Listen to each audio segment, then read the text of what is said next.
from Brisbane. Yeah. There you go. It just told us. Yes, I'm from Brisbane, so it's Yeah, actually cold here because at the moment. I you can't, sound like you sound like Chili Healer. do I? Yeah. It's that Australian strain, right? We still have ours big time. So, Yeah, yeah. so Chili Healer is actually a lady called Miff Warhurst, I believe. Which is No, quite a it's compliment because she's an amazing radio announcer in Australia. So I think it's Melanie Zanetti. Is that right? I thought that was her name. could be. Yeah, I thought it's more of a thespian kind of approach. But Yeah, then Bandit is the guy from Custard, he and then definitely is. Yeah, that's yeah, Dave. yeah, yeah, and then the kids, the elite, yeah, we don't know who does them, and yeah, that's the way it should be. It's actually funny because poor I've seen Custard a few times, and you've just got the wags in the audience yelling out, "Bluey, Bluey, Yeah, I mean that's Bluey's that's dad." what that's what you sign up for. I mean Yeah, that's all that's a good problem to have. it's not a bad problem to have at all. Yeah. So I was just gonna. My first question is, you only just came here, and you had the tour was pretty much sold out, and you had to do extra dates, right? Maybe that's why we're coming back again. I mean, That's what I thought. yeah, we follow the money trail like a snail follows its own slime. Right. Okay. I was going to say like a basset to, you know, a chicken or something, a roast Yeah, chicken. whatever you like. Yeah. Um, I saw you guys at the zoo and it was just amazing how pumped the crowd was and how everybody got into it. Um, those zoo gigs were amazing. And I don't know whether you know, but that venue is closing down after 32 years. I've heard that. Yeah, yeah, that's it is a great event. I mean, we played there our first time in 2004, 2005. We played there as well, but I think it was a different location, but I could be wrong about that. I just I seem to remember it not there not being much around it, whereas this time around there was a lot going on around it. So maybe they built around it. I don't know. Yeah, I can't pretend to know Brisbane that well, but yeah. I'm trying. I'm trying my best. It's a good place. There's some stuff to do. Um, Absolutely. Yeah, yeah, you could do a lot worse. You could do a lot worse. yeah. Highly recommend if you're spending any time here next time, go to Goma, so which is our version of Mona. So Goma's the gallery Oh, of modern art. oh, absolutely. Yeah, yeah. Yeah, I that's don't really think we'll have a lot. I don't think we'll have a lot of time. I think it's the first show, and then we're in Sydney the next day. Sydney's got good stuff too. It does. I think, yeah, I think a lot of our time off will actually be in New Zealand, so it'll be what it'll be. Yes, it will. So I just want to go down the track of the level of provocativeness you've done over the years because I really, really enjoy um some of the provocativeness that you've done in your music over the years. And a lot of it's very, I guess it's veiled almost political stuff as well. How do you decide what, I guess, topic you're going to go after in a song? It really just depends on the moment. I mean, we've written so many songs at this point that Yes.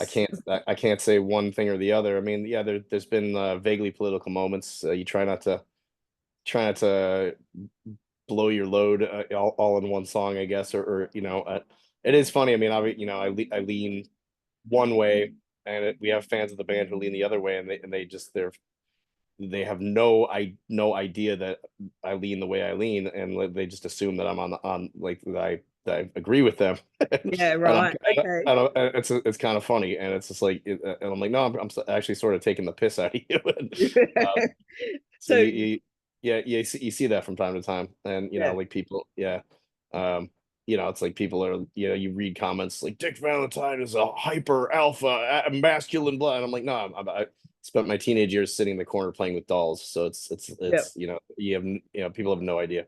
Yeah. Do you think it's a bit like so obviously Rage Against the Machine had all those fans that didn't understand they were a political band. Yeah, I don't know if we're not as overtly political as them. I do remember in 2003. I mean, that was the time we play in the UK a lot, and the US was invading Iraq, and I remember there was a kid in Scotland who was like, he was like, so what are you going to do to stop the war? I'm like, we're not going to do anything to stop the war. He's like, well, Rage Against the Machine is. I'm like, no, they're not. Like, Yeah. he's like, yes, yes, he's like, yes, they are. You watch, and I'm like, how much do you want to bet? It's like, Yeah, yeah, that's it. It's like yeah, you guys could, I guess you guys can talk about that stuff, yeah, yeah, but yeah, from yeah, exactly. I guess like an influence point of view, you can influence fans and opinions, but you can't change a government's mind. No, I mean it's a big world out there, and it is funny. Like you see like in the Detroit music scene where I'm from, but I think lots of music scenes people take it way too seriously. It's very insular, and the politics within a music scene, people take it like they get passionate about it, and they think they think people are like playing dirty music politics and that and that. And I sit back, I'm like you have no idea what you're being angry about. Like this is Yeah. such small potatoes compared to the rest of the world, and like like what actually makes the world go. And it is just it's fascinating to me. Like people get really bent out of shape over things like that. So you can't pretend to control the big stuff. No. Um, so that's where go into. So one of the things I had no idea that you'd done, and I was like completely like, oh, okay, you're party planners. Hmm. Yep. So you did one in 2014, I think one in 2015, and then you did one for the 2020 election. Yep. Um, I thought about doing for this year too. It's a matter of kind of finding the time and the motivation. yep. Yeah, I don't. I have when I have ideas like that. I just tend to have fun with them and go with it. And I'm pretty proud of those. I think they came out pretty well. Yep.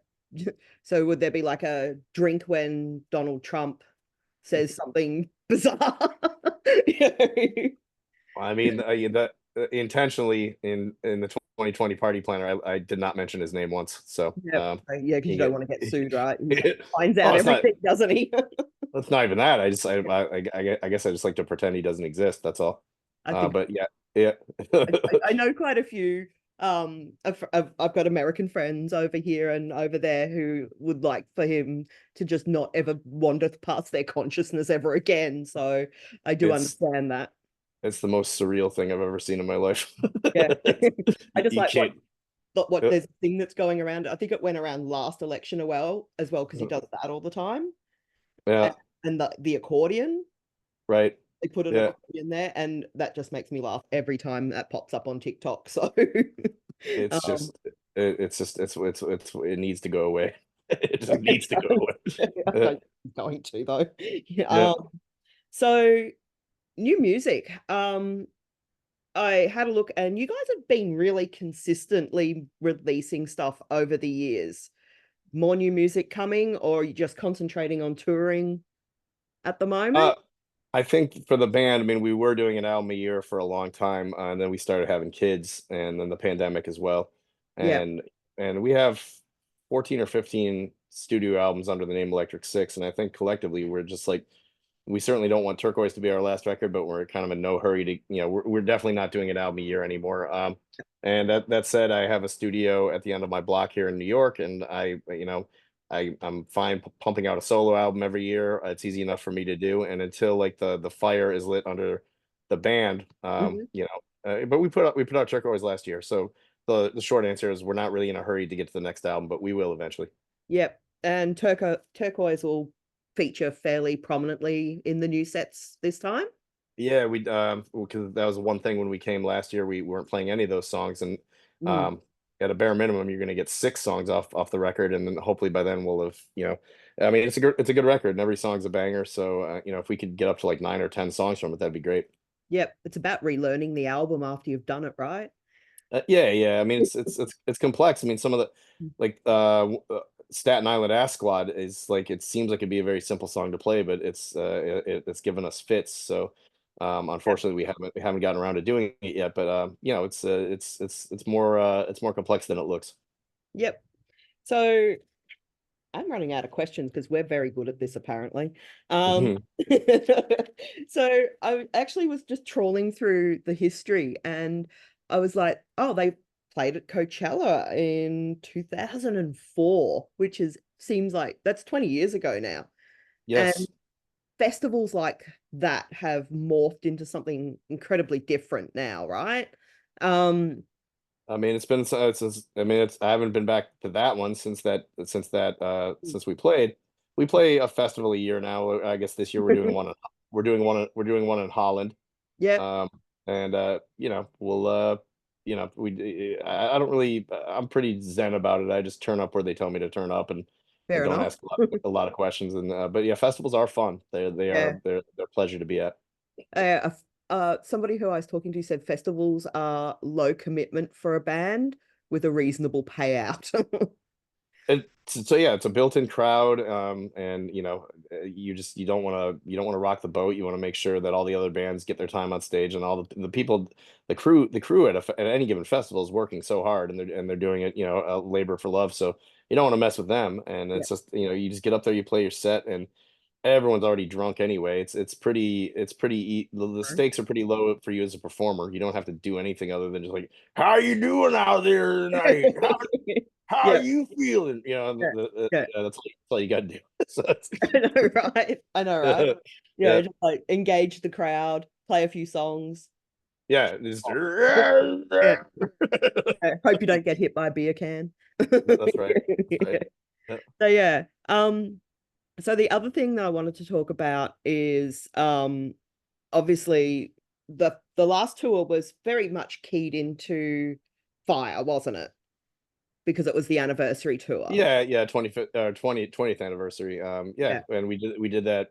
I mean, it's crazy. We did it the 10th anniversary, Yep. and but yeah, I tell this story a lot, and this is but even before the 10th anniversary. It was we'd already toured so much by like 2007 2008, and I remember like that's like 5 years into this experiment, and I remember being in the back of the van like somewhere in like Nebraska, and Hmm. I remember just thinking to myself like, my God, I'm still in Electric Six.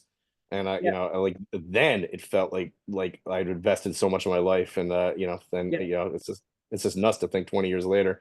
But I've got my head around it now, and it's I wouldn't have it any other way. Yep.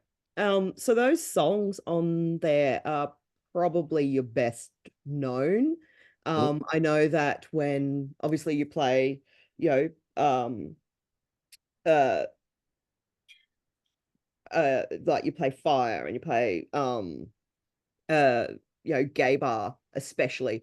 Um do you think that they seem reasonably evergreen when you're listening to, like, when you're in a crowd and the crowd are listening to them, they're roaring the lyrics back to you.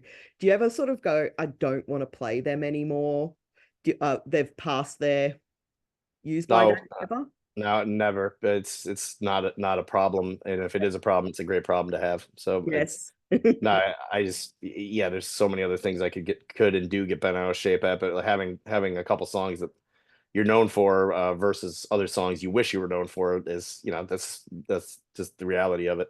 Yeah, absolutely. You could be known for what other bands are known for. Could you imagine being Smash Mouth having to go out and play that song every Uh, night? well, it's because the other one, Walking on the Sun, is actually, I mean, Yes, it is. I don't mind All Star either, but like it's Yeah. yeah, And just everybody only wanting to hear All Star. So yeah. yeah, yeah. So you're here in when is it? October? No, August. So Oh, basically the soon. second half of August, and so I think the Brisbane show is the 22nd of August, Okay, you'll come into very nice weather for and you. that's the and that's and that's the first show of the tour is Brisbane. Yep. Okay. Yep. And that's at the Triffid. It's a lovely little venue. It's a converted aircraft hangar. Oh, love it. That's fantastic. Yeah. So yeah. So I've actually run out of questions. So this has been a very quick interview Hey, because fair enough. you've been All right. very Yeah. succinct. As long as you get more bodies in the aircraft carrier, I that will works. get them there. I believe it's on its way to being sold out. So, It's fantastic. Okay, cool. so Yeah, I fly directly into Brisbane, so I'll just be like get off the airplane and be ready to work. fly into the hangar. Yeah, I like that. All right. Thank you for talking to me today. Yeah, no Um, problem. and I hope you have a good rest of your evening. Thank you. I got like four more of these to do, but I'm happy to do them, and Yep. yeah, we'll see you in August. Thank you. See you in Okay, August. bye Bye. bye.